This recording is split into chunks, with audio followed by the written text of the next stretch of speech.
similar labor structure. Right. We don't have those competitive advantages of any kind. Honestly, the hard work is done. So, and the person you have to think about this is Donald Trump, which I know I can see you breaking out into hives already.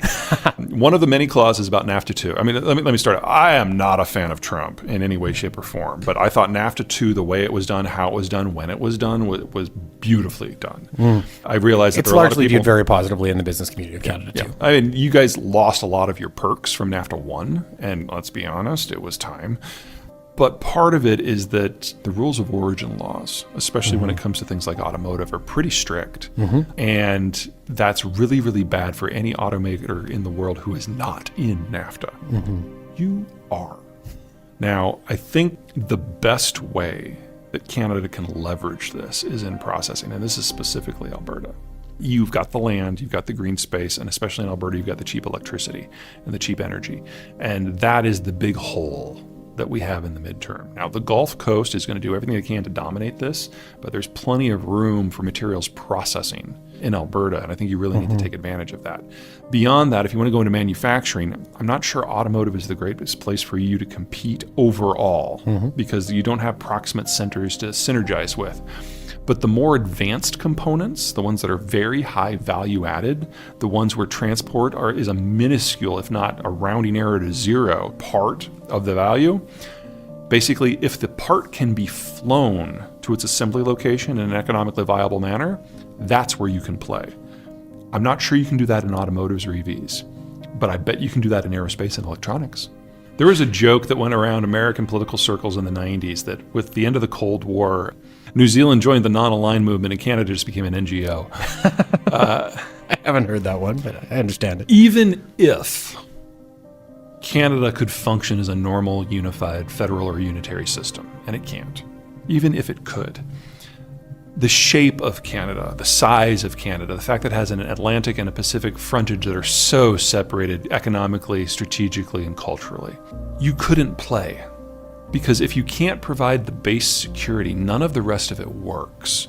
Now, post-World War II, pre-Ukraine Canadian policy piggybacked on global safety to push development goals and economic development and trade access. And in that, you were a middle power. But it was because of an environment that you could not create or shape. That environment is now gone. And so you would have to create or shape it yourself. You don't have the capacity. You're too far away, you're too split, you're too small. I'd argue the United States doesn't have that capacity to do it at scale on a global basis. Wow. We are going to have to choose. Now, the fact that Japan has decided to fuse with American power is a huge step in helping that work in different areas. But I think Especially Southeast naval Asia, power. Yeah. I think Southeast Asia, Northern Europe, specifically Scandinavia, again in partnership with the Brits, and maybe a degree of the Western Hemisphere in general, I think that's what we are going to be limited to. So within that pond, Canada can do a lot. But in addition to making friends with Washington, I would make friends with Tokyo, because if you're looking for something that's a little bit not the United States, that's really the only option on deck until such time as the Brits kind of finally figure out what Brexit means. So over and above that, making friends with Tokyo, I'll ask you another advice question. If you're advising the Prime Minister of Canada, if you don't think we can play as a middle power, how do you think we should play? This, again, is not going to be a very friendly answer. Every Canadian province trades more with the United States than it does with the rest of the world. That will not change this century. I realize that the primary Canadian cultural identifier is that we're not American. I get it. I understand it. Even though like 80% of us live, within a 2-hour sight drive of the border. Yeah.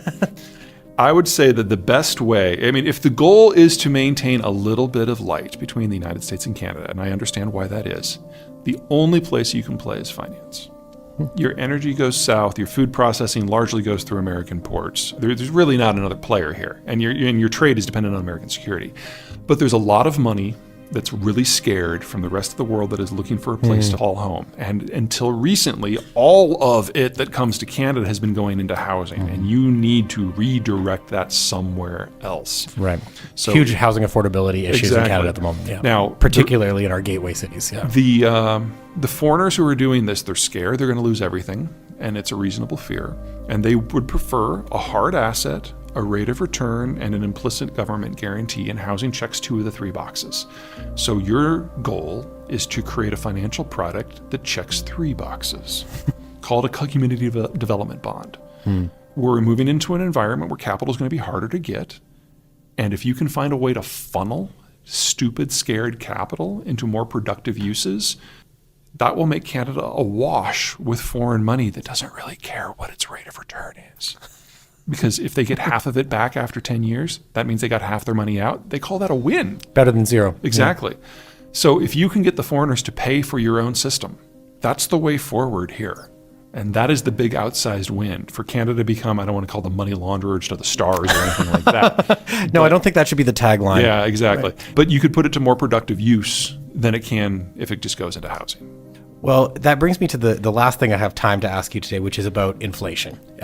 Because, if we were to survey, in fact, we regularly do, the folks that live in Alberta and Calgary and Canada, I can tell you what's coming up at the top of their concern list. It's affordability, particularly inflation, and how interest rates interact with that as well. Now, there's this feeling of hopefulness that perhaps the period of inflation is mostly behind us, the pain is mostly behind us, and the interest rates will start to come down relatively rapidly. Do you share that view? No. In the United States, we're not going to see rates come down for another decade. We have to wait for another generation to become capital rich. Those will be the millennials. Basically, what's happening in the United States is the boomers are retiring. They're taking all their money with them. And even if interest rates were able to come down, capital costs really wouldn't. We have to wait for more people to enter their 50s. That means 2030 to 2035 is when we see the break. Canada's inflation is coming from 2 sources. Number one is the property market. There's no reason to expect that to get better except for this ban on foreign purchases. The foreigners are going to find more and more creative ways to get around that. And so the policy will have to continually be updated to keep that under control. But the second reason you've been dealing with inflationary issues is COVID. From the point that a demand profile shifts, whether it's because of a lockdown or a new vaccine makes it possible to open, or the anti-vaxxers throw a fit, or the anti-vaxxers all get put in prison, whatever it happens to be. It takes about 18 months for the supply chains to match the new demand profile. And in the United States and Canada, it was 18 months ago that we started our opening. So we're finally getting to the end of the COVID impact. And so yes, you're seeing disinflation now as the supply chains are finally repaired. What I see coming is disruptions that are far more serious, not in demand, but in supply. Right.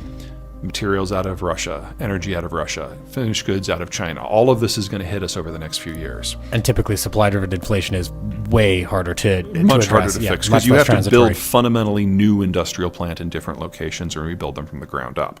Now, we will do that in North America. We will double the size of the industrial plant, but it will take us 5 years. And in that 5-year period, we will have inflation of 9 to 15% per annum.